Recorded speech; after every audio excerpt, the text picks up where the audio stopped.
विकसित भारत का झुंझुना बजाने वाले इस बजट में बहुत सारी कड़वी असलियतें छिपी हैं।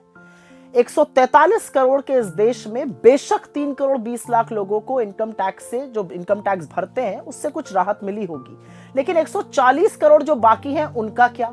उनको कोई फायदा नहीं मिलने वाला है। और इसीलिए बजट में छिपी जो असलियत है उस पर चर्चा जरूरी है। बजट में इस वित्तीय वर्ष मतलब 2024-25 में असल में पूरी कहानी है, क्योंकि खोखले दावों को भूल जाइए, आंकड़े कुछ और बता रहे हैं। सबसे पहली बात, आर्थिक मंदी, सरकार इसको नकारती है। प्रमाण है रेवेन्यू रिसीट का 41,000 करोड़ से ज्यादा की गिरावट। टैक्स रिसीट करीब 26,500 करोड़ की गिरावट हुई है। फिर कैपिटल एक्सपेंडिचर खूब जोर शोर से प्रचारित किया गया था, उसमें करीब 93,000 करोड़ की गिरावट है। और इसीलिए ना नौकरियों का सृजन हो रहा है, ना निजी निवेश हो रहा है। फिर सरकार ने क्या किया? सरकार ने स्वास्थ्य पर, शिक्षा पर, सामाजिक कल्याण पर, कृषि पर, ग्रामीण और शहरी विकास पर, और यहां तक कि नॉर्थ ईस्ट के डेवलपमेंट का जो फंड था उसमें भी भारी कटौती करी। हेल्थ का बजट जो था उसमें 1255 करोड़ रुपए काटे गए। एजुकेशन में तो करीब 11,500 करोड़ काट दिए गए। सोशल वेलफेयर में 10,000 करोड़ से ऊपर काटे गए। एग्रीकल्चर, कृषि में करीब 11,000 करोड़ काटे गए। रूरल डेवलपमेंट में 75,000 करोड़ की कटौती हुई। अर्बन डेवलपमेंट में 19,000 करोड़ की, और नॉर्थ ईस्ट का फंड करीब 1900 करोड़ रुपए से काटा गया। एक बात और है, मोदी जी वाकई में आदिवासियों से, दलितों से और पिछड़ों से चिढ़ते हैं। उनके विकास के फंड और उनके स्कॉलरशिप की असलियत अब आप सुन लीजिए। प्रधानमंत्री अनुसूचित जाति अभ्युदय योजना में 1340 करोड़ रुपए कम खर्च हुए। PM young achievers scholarship award, जिसमें पिछड़ों को, सामान्य वर्ग के, गरीबों को, जो पीएम यशस्वी योजना कही जाती है, 455 करोड़ रुपए कम खर्चे गए। पोस्ट मैट्रिक स्कॉलरशिप दलितों के लिए 860 करोड़ रुपए कम खर्चे गए। जो ट्राइबल के डेवलपमेंट का प्रोग्राम था 670 करोड़ रुपए खर्च गए। और तो और जो सरकार के खुद के बड़े योजनाएं, खुद के बड़े कार्यक्रम थे जिस पर दिन भर जाप किया जाता था, उनमें भी लगता है सरकार का विश्वास अब डगमगा गया है। बड़ी योजनाओं में भी कम खर्च किया गया या उसमें कटौती हो गई।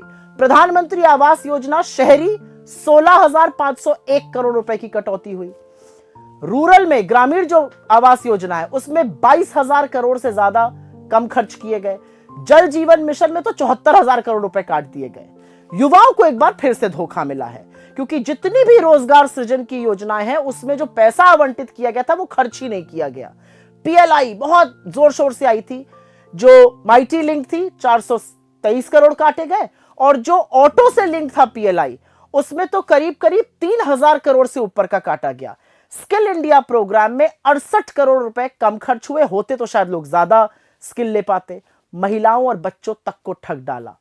महिलाओं और बच्चों की तमाम योजनाओं में पैसा काटा गया। प्रधानमंत्री पोषण शक्ति निर्माण पोषण योजना में 2,500 करोड़ रुपए कम खर्च हुए, जबकि इस देश में माल न्यूट्रिशन बहुत ज्यादा है। सक्षम आंगनवाड़ी योजना में 1,100 करोड़ रुपए की कटौती कर दी गई। वात्सल्य योजना में 8100 करोड़ की कटौती करी गई, और मिशन शक्ति में 1,695 करोड़ कम खर्चा हुए। और इसलिए यह समझना जरूरी है कि इस बजट में हुआ क्या। विकसित भारत ये जपा जा रहा है, ठीक है। अगर विकसित भारत बनना है तो भारत की जीडीपी ग्रोथ रेट को कम से कम 8% अगले 22 साल के लिए बढ़ना होगा। ग्रोथ पिछले 10 सालों में महज 6% हो पाई है।